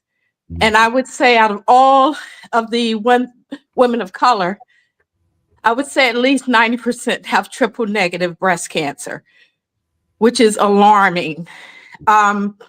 Work with some of the doctors, and I think the treatment does vary. So I'm new into that particular department. So I'm doing my own research on the side. So I had a friend a couple years ago who had one of the doctors, and he told her, oh, well, she had a lymph node that needed to be removed. And he says, well, his comment to her was, well, I'll go and get the one node, but I'm not going in there chasing all those lymph nodes. At the time, I didn't know who this doctor was. However, fast forward 3 years later, she is deceased. And I'm working directly with this doctor. So I'm doing my own study, my own encouragement whenever I meet with my people or people of color. I'm a vegetarian, have healed myself of illnesses by doing the right thing, adopting healthy habits, removing certain things out of my diet. So I take that approach with my patients because I'm trying to keep them around. Triple negative breast cancer is not curable. So by the time we get to them, we're just trying to basically give them palliative care, keep them comfortable, treat the symptoms, but you're not curing the cancer at that point. And the only mode of action they take, of course, it's an oncology department. So they're looking to push the chemos and not going the natural route. It's all about the chemo. 2 and 3 times a week, we're getting free lunches from the pharmaceutical companies that are coming in pushing their drugs. So I have a whole lot ahead of me because I started following Queen Afua out of New York over 20 years ago. And I do a lot of holistic health research. I have a health coach actually a health coach business, Sister's Keeper Health Coaching Counseling. So each one teach one. I am my sister's keeper, and I'm just trying to get, educate one at a time. It's not an easy task, but I'm charged by God to do just what I'm doing. Amen. So I'll switch gears and just talking about cardiac. We have to do better. We know when we have been diagnosed with these particular illnesses like the high blood pressures and all of these, the coronary artery disease, the first thing they're doing, again, is pushing medication. But we have to take action prior to that. And when we are diagnosed, medication isn't the only cure. You can reverse a lot of the illnesses that are upon you. But of course, you have to be open and willing. That's where I come in with my health coaching. And I say one at a time. Not everyone is receptive to it. I come from New Bern, North Carolina. So you know where I grew up. And, I think our people over time, it's not that, this is the only, they always say, I inherited this high blood pressure. No, what you inherited were the practices of our ancestors and our parents and grandparents, the cooking methods. However, back in the day, they used purer foods, especially being in North Carolina. You got, if you were going to cook a pig, you put them up, is what, as they refer to it, and you fed it natural and you cleaned it out before you ate it. But the stuff they're eating today are antibiotic pumped up pigs and cows and all of these type animals. I don't eat animal meat because it's disgusting and it's killing our people. So however, once you are diagnosed, I like to teach a lot on disease management to try to correct these issues, especially the high blood pressure, just some things that we can do: the sleep, the diet, which I mentioned, the smoking. It's a biggie. It causes vasoconstriction. Maintaining healthy weight.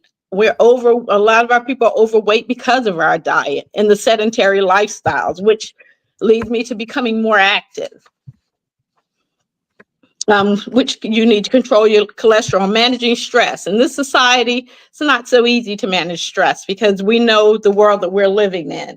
But just practicing self-care, managing your blood sugar and your hypertension, your high blood pressure, because those two together are deadly. And that's why we end up with so many with on dialysis, which is a whole other animal. I go right down that rabbit hole, but we don't have the time. And with this being Black History Month, I just wanted to, I just admonish all of our people to learn CPR. Because right now, Black Americans have the highest incidence of cardiac arrest outside of the hospital and are significantly less likely to survive for the simple fact if they're witnessed going down at home, a lot of times we don't know what to do. We're going to call 911, we're going to cry. They stand there and cry. And oh my gosh, I don't know what to do. Get this, get that. I'm a CPR instructor as well. So I just admonishing our people to just, learn. Like I said, knowledge is power. I cannot wait to get this book on the medical apartheid. There's just so much information. I'm so passionate about the medical field and trying to save as many as I can. I wanted to just mention the American Heart Association. Their goal is to double the survival of cardiac arrest by 2030. Not necessarily our people, but in general. However, once I hadn't given blood for years, I gave blood in June. Since I've given blood, they call me daily. oh, we need, there's a shortage. There's a shortage. They always want me because of my blood type. They're always on me to give blood. But like I said, we just have to do better. Our people, I'm all over the place. I know I'm talking about so many subjects because I'm trying to get it in. But again, like I said, I do have my health coach business. I'll be working with Dr. Diamond. We'll be coordinating retreats and just other podcasts talking strictly on health. This one was, so much information. We can't possibly get it all in, but I do appreciate the time to be able to just, mention a few things. And I'll say one last thing before I get off. It's not on heart health, but I'm just going to mention about hysterectomies and the alarming rate of Black women getting hysterectomies. Years ago, I was told, oh, you have fibroids. You probably need a hysterectomy. Well, I looked at the doctor following Queen Afua. She used to have a show. I lived in Northern Jersey at the time. She had a show. She's out of Brooklyn. And I got her book. I started my own research, cut out the white flour, the sugars, the things out of my diet. I didn't get my uterus taken out. I shrunk my fibroids. I healed myself. But a lot of people I talk to, the doctor says that's not the only answer. I know 10 people I can call right off the bat, people that I know that ended up with hysterectomies because of fibroids. And that's not to take the uterus out is not the answer. But I just want to thank Dr. Diamond for just letting me go on a rant as far as the healthcare. I would love to come back on and do a segment. Like I said, I know we were on heart health this month, but there's just so much. And like I said, working as an oncology nurse right now, it's so much going on. So I would love to come back and be a guest again and just speak on other topics. But thank you, Minister Scott. I have a list of books and I cannot wait to get started. And my cousin, I'm sure you only saw Bernie is out of she's out of Durham. Black Woman's Guide to Menopause. I'm sure she's an activist there, so I'm sure she's well known. But like I said, from North Carolina up here in Jersey, just, trying to save one at a time. I appreciate your time today and all the recommendations. Hey, just really quickly, Miss Beverly Wasadi is actually on my list of people to reach out to because she's part of my activism community that I consider to be good friends and all along those lines. Just like Minister Scott, I've known for a while, and I know Minister Scott also knows Omasadi as well. So Omasadi, Carl Kinney, and some others were definitely on my short list of folks to be in touch with for this On the Couch show because Omasadi is quite well known and she does have that Black Woman's Guide to Menopause and everything like that. Yes, I'm very familiar with Omasadi, just like I'm familiar with Jess Everhart and some others that are on that short list. So don't be surprised if you don't see your relative in the upcoming episodes because I've known Omasadi for a while and she's appeared on some podcasts that I've been part of and everything. But this is actually for both you and Minister Scott, because I know we're getting ready to wrap it up shortly and everything. But we were talking about apartheid and all along those lines and even gentrification. But I know Minister Scott has been involved in the fight against not just the liquor companies, but also the fast food that is in our society. And I'd be lying if I said that I'm not guilty of literally going across the street sometimes to KFC and everything. But we do know that they target our communities intentionally. But I was wondering if you had any thoughts around that or Minister Scott, because we do know that a lot of times they target our fast food locations in our communities. Minister Scott, if you'd like to speak on that.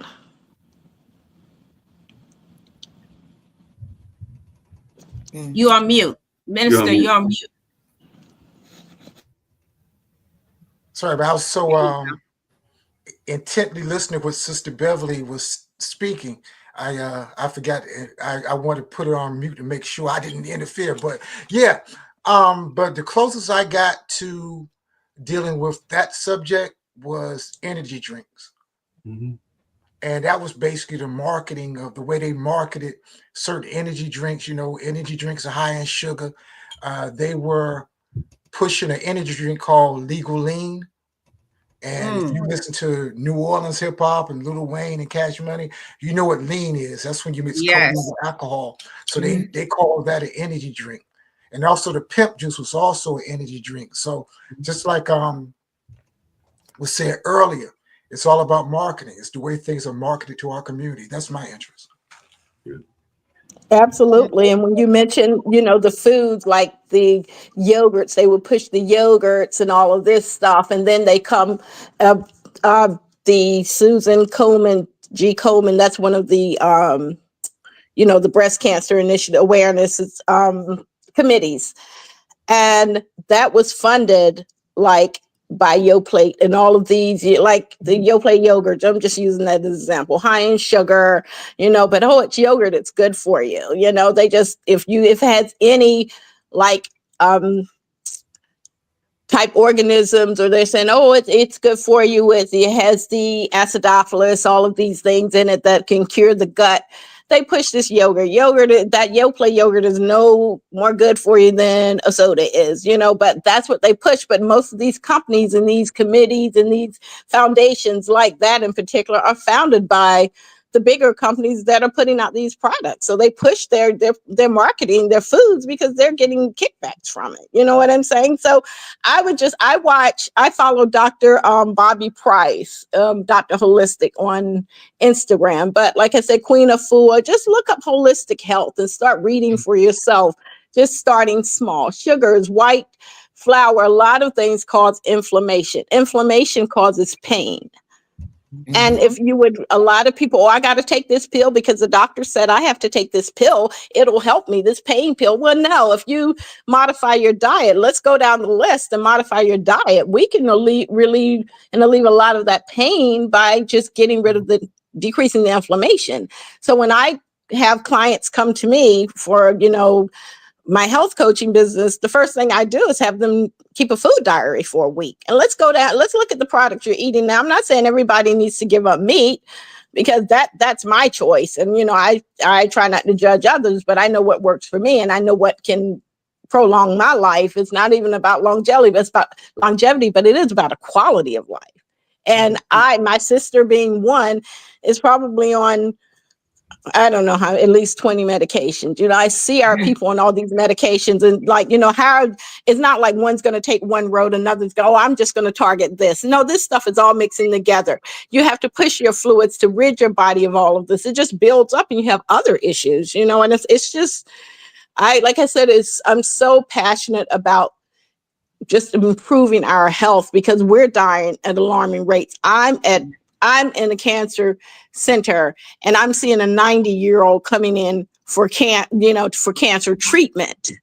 Okay. And wanting to be aggressive. And I see a 47-year-old who's, on borrowed time and looking forward to ringing the bell at the end of her treatment. And I know she's not going to make it, so it's a lot. It's heavy on the head, but, and the heart, but I can only do one at a time. And that's my ministry. And until I'm gone, I'm going to continue to push for better health, modifying these diets, changing what you eat. I'm on my sister all the time, but our foods are comfort foods. So, let's get together. That's what we did. We got together, we had big Sunday dinners and everyone looks forward to that. But there are other ways to cook these foods and not continue to, we just succumb to the illness and die at such an early rate. I thank God that I am 58 years old and I don't take any medication, because I'm conscious of my health. And I know so many people much younger than they're on tons of medication. So, I thank God, I have that higher power. I'm very spiritual. I try to do my yoga, my meditation, and just trying to, live right and try to help each one, one along as I go, each one teach one. And I'm one at a time. That's all I can do. Yeah, I like what Jeremiah said. He said it's called the Food and Drug Administration. They sell both products the same way, and that is very much the case and everything. And I did have a coworker in one of my institutions that I work at, and they actually not that long ago had and are still fighting it, because they are, I think, temporarily in a coma, but they had an aortic aneurysm, and that could be very costly and very problematic in terms of your health and everything. So I think that they're in a induced coma right now, but hopefully they are recovering and all along those lines. But yeah, those are important issues that you were talking about in terms of your health moment and everything along those lines. Just really quickly on a lighter note and everything, what is your thoughts around Dr. Beverly and everything, or Miss Beverly, the whole notion of the environment and us being outside and that being a way to help our health. Because even Miss Toya had her dog earlier, and I'm a big advocate of nature and nature in terms of it being a supportive thing. Because I even try to get outside myself, even though I do a lot of these inside events. I try to get out and get some fresh air. So how important do you think fresh air is to our health? Oh, it's very important. Getting out every day, especially when it's cold, to get outside. You walk, you take those deep breaths, bring in that cold air. Even when you're hiking, I like to hike. I like to be in the woods, and like you see people say, hug a tree," and they laugh about it. But it's some truth to hugging that tree. You know what I'm saying? And what you're drawing from that tree. So if you can get out, I don't care if it's 20 minutes. I know it's cold. I don't care. Get out, walk around your backyard, walk around the parking lot, wherever you might live. But each and every day, get out. Let's just try to get out, get that fresh air, and just move. You got to move. If it's too cold for some, go to the mall and walk out. But just being out there, that sun hitting you, although it's, with all the toxins in the environment, still is so important to get out to nature, get out in the woods. It just commune with nature. Go outside when the weather's warmer. Go outside barefoot. Walk around the backyard. Walk in the grass. Ground yourself. That's so important. I happened to be in North Carolina during the eclipse. A couple years ago, I was renting an Airbnb in my home in New Bern, and during just going outside and walking outside barefoot, lying out there in that grass. Don't worry about the bugs, but just ground yourself. It's so important. Yeah. Yes. So we are coming close to the end of the show here. So what I like to do, of course, and before I even go to the final comments, this is for Miss Beverly. Miss Beverly, everything you're talking about is very important. So you are a big part of, being on this couch. So with you taking on, or I have offered you to be a part of this show because I know you have value, and we do need to educate our communities at large. And it's very important that you continue your journey that God put you on this assignment. So I'm a part of your assignment. So you are officially one of our co-hosts here on the couch. Your health segments are very important, and we do need that aspect of this. So thank you for joining us today and moving forward in the future. So with that, I'm going to start with you, Mark, with your final comments. Do you have a final comment? And then we're going to work our way around. Just a great show. I was glad to be able to be on this show with you in the relaunch of the On the Couch show, and definitely have my good friend Minister Scott on this first show. And it was all right with you, and all along those lines and everything. I will. You've kind of done it already, but I would like to extend an invitation for him to come back whenever he's available. I know he's a very busy man and all along those lines, but I know that I would love him to make it back whenever he's able to make it back. And I know we're trying to record every 2 weeks or so. So anytime that he's available to share some of that wisdom, maybe even have a book knowledge, a book of the week or something like that he might give us, or something along those lines. But that was just something that popped into my head and everything, because I do know when it comes to healthy living, Minister Scott, like I joked at earlier when I introduced him, he's definitely got that healthy lifestyle, because I'm still convinced, Minister Scott, that you wake up with the rooster. So I'm still convinced that you're up at 5 o'clock in the morning and all along those lines, and that you are busy until the midnight hour, if I can use that song from a famous blues singer, and all along those lines. So I'm not sure when you get sleep, because I do know that sleep is an important element to what we do in life and everything. And we can fret about what's going on politically, but we can also make a difference. And you're definitely one of those change agents. And I am a big advocate of change agents and all along those lines. So I would encourage our listeners to find ways to be change agents, but also don't fret over things that are outside of our control, but trying to work on things that we can change and try to make this as positive of a world as we can make it. Because we do have a rough 4 years, but that doesn't mean that we can't change, like you said, Minister Scott, on our local level and all along those lines. So I'm not going to worry about what's going on in DC, because I can't control it, but so much and all along those lines. But definitely that would be my thing, is for us to find ways to be change in our own community. Mm-hmm. Thank you for that. Miss Toya, you are up next. Final comments. I really enjoyed our kickoff.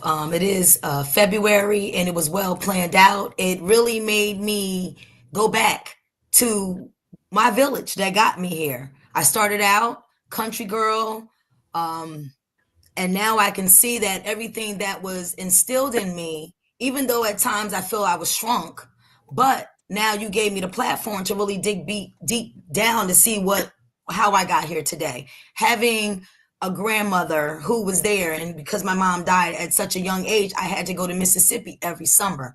So that culture of being in the Jim Crow South, going to get the cheese and things like that, food stamps, elderly. But I just know that with the intergenerational wealth, we had a house in New Brunswick and we every back and forth. But what I do see now, just bringing up that we sell those properties because of the high value.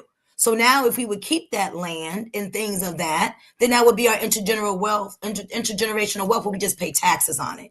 And that's something that we can discuss in the future, but just witnessing a lot of things, being her heir, you understand? So there was decisions where I signed my name for things that I probably shouldn't have signed. So you understand liquidation of assets. But speaking of the books, being able to be a Martin Luther King player, that I was able to read books and do things and speak of things and see that. However, due to my upbringing, couldn't go to historically Black colleges, but I knew what it was. I wanted to be the statistic that graduated. So you understand? So that's a whole nother topic, but I was well versed, but I made sure while I was in college, I took African-American studies. So at Seton Hall. So these are things that I have, eyes on the prize, books in my library. And thank you for that, Minister, to bring me back to my youth where my fire was. However, with life, you change. But I know that this platform today, we are on longer. However, things have been seeds. Now, thank you for Miss Beverly for coming on, because I'm a person who's on a lot of medications. And I also changed my diet, which when I did a repeat test, and then it was different. The type of, what was in my biopsy. So health and changing your diet is very important. No longer drinking dairy, and that is being seen in me because of the inflammation that's in my body. But I'm a blessing, 23 surgeries in the last 10 years, and I'm still here. So that's a whole nother topic. But I'm glad that I am a part of this podcast, and I'm looking forward to what is to come. So thank you again for the platform. Hey, Dr. Dunn, before you get to Minister Scott, I do have to tease Miss Toya and everything. I knew there was a reason I liked her, because she is a fellow Big East person, because I am a Marquette Golden Eagle, and she just mentioned being from Seton Hall, so that means that they are part of the Big East as well, and all along those lines. So there's a little bit of rivalry going on as well, because I do know that that's one of our big rivalries. Then I just got a Duke shirt because I happen to go to live near Dukes, but my alma mater is Marquette, and all along those lines. So the Marquette Golden Eagles, which is in the same conference with the whole Big East that Seton Hall sits in. The Pirates. And everything, yes. And then last but not least, if anybody's in Durham, since we've mentioned Durham several times, we have a quilt exhibit. So we're talking about things that are important in culture. There's an African-American quilter circle. The show has been up for a month, and about a month and a half got another month, because it'll be up for about the middle of March. So if you happen to be here, you can go to HI.org, or you can stop by the venue and see these beautiful quilts, because it is mostly sisters that have made these quilts, and they are truly beautiful, and they cover about 3 floors in the building. So as I know, Minister Scott knows some of the women that do this quilting, including Kimberly Cartwright and others. They are very intricate. So hopefully if folks are in the area, they can check it out, and all along those lines. Wonderful. Miss Beverly, we're going to go on to you for final comments. What do you have? Well, I'd just like to thank you for having me on. It was impromptu, so I was running around doing 1,000 things today, but it was my pleasure to be on. Like I said, I know I skipped around on different topics because there's just so much to talk about, but I look forward to coming back on. I thank Minister Scott for the recommendations, for all the books. I'm a big advocate of reading. My daughters were too. We only had Black toys in our home, Black dolls, and they both read at 3. They went to Chad School, which was up in Newark. It was Black run private school. They went there for their first, well, my oldest daughter for the first part of her schooling, education until like the second grade when we moved. But just want to, thank everyone. I have my roots out of North Carolina, my foundation, but, I'm so passionate about health because I lost my parents when I consider very young. My dad was retired from Cherry Point, the one gentleman that are on there from Durham, I'm sure you know, the Marine base, but he was able to retire in his 50s, but he was gone at 66, which is way too young. And my mother at 71. So, I'm pioneering out here just for a better health and to let our people get to longevity as well. So I thank you. Thank you. Minister? I just want to thank you all for having me on this powerful program. I truly enjoyed it. I wish you all much success with this program. It's very needed in our community. We got to turn off Netflix sometimes. We got to turn off Tubi sometimes and get some knowledge in our heads, especially in 2025. And I just want to lastly shout out the Black Hoodie Brigade. A lot of them were in the chat. So I just want to shout out my fam, the Black Hoodie Brigade. Let's change the world, starting in Durham. Knowledge is a weapon. Peace. Thank you for that. And for my final comment, thank you. Thank you so much, Minister Paul Scott, for all the work that you're doing in our communities. And yes, it could take one person. Then that one person will bring another person and another person. So what we're discussing today, each one teach one. And that's important that we are doing that. It is our responsibility for teaching others, especially in our community. We have always been a people that taught others.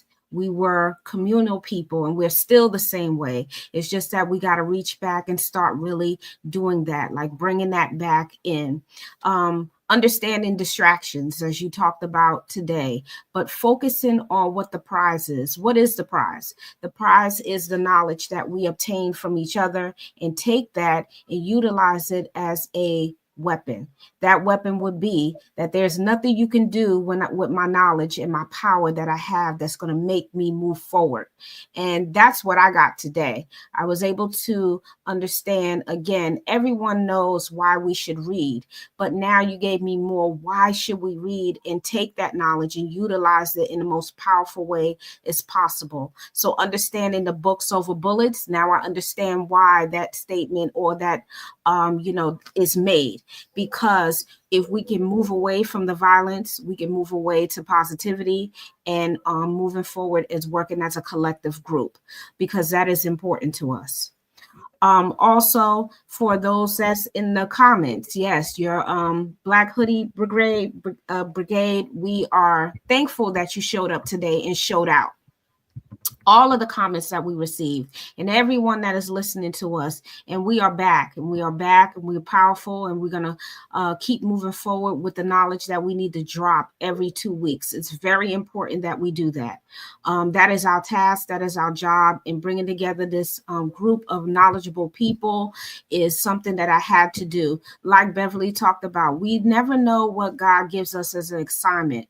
But when you hear that whisper, take it and do what you're supposed to do. Because in the end, when this life is over, we're going to have to answer to God to, did we do what we were supposed to do? So I know I had to answer to that, and I had to move forward. Minister, you did the same thing. You heard what you had to do, and you did that. And that's important to us. So I thank you for what you brought us today. My listeners, they will thank you for it as well. And to my listeners, you will go back and you will listen to what you got today, and know that we're living in a time that we have to use our knowledge to make us powerful. But in the end, thank you for joining us on the couch. Peace, love, and tranquility. And before we go, Mark, what you got? I just had a quick question from Minister Scott and everything, because the Black Hoodie Brigade is based here in Durham, North Carolina, but I know that there are people that are watching, including those of you that are in the New Jersey area, and I know that you have listeners in Virginia, because I do know some of your husband's history and other history as well, and listeners from around the world. So my quick question to Dr. Minister Scott is, if people are interested in joining the Black Hoodie Brigade in their respective communities, including New Jersey, is there ways that they can reach out to you? And is that something that you are looking forward to doing, which is kind of like franchising, for lack of a better term, this notion of the Black Hoodie Brigade? Yeah, step by step, Durham is priority because I'm in Durham. But yeah, in the very near future, and it's just about spreading knowledge. Get you a black hoodie, throw on some African medallions, get some free books from a used bookstore for pennies, and hit the hood. Okay. So if you're spreading knowledge in the Black Hoodie, if you're spreading knowledge in your community, black hoodies in the winter, black t-shirts in the summer, let's roll. Oh, okay. Or you Well, can hit thank me you on for that. Facebook. You can hit me on Facebook, Minister Paul Scott. Just Google me. I'm easy to find. Okay, wonderful, because I would love to put your information on our page as well, so that knowledge is there for those that are following us. They can find you and get that information as well. So we thank you very much again for coming on. And again, to all our listeners, thank you so much for,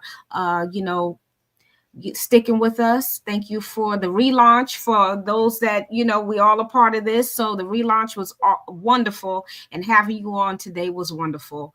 But to all those that are listening, peace, love, and tranquility. Have a good weekend. Have a good week. Stay positive in this climate. We thank you for joining us today on the Couch. Take care, everybody. Until then, be safe. Bye. Bye-bye. Why is my outro pin here? Hold on. Thanks so much for tuning in to another episode of On the Couch. I hope you enjoyed today's conversation and found it as enlightening and inspiring as I did. Remember, the stories and experiences we share here are just the beginning of a much larger journey. Don't forget to subscribe on YouTube, look for the notification on Facebook, and find us on your favorite podcast platform. Your support helps us keep the conversation going and reach more listeners just like you. Until next time, stay curious, stay kind, and keep the dialogue alive. Peace, love, and tranquility. Take care, and we'll see you on the couch.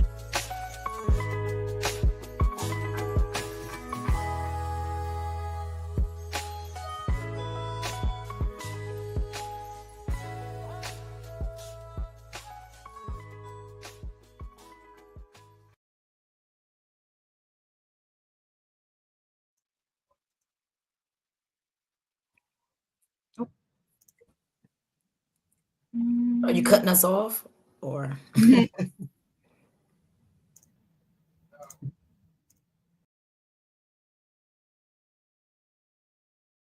Thanks so much for tuning in to another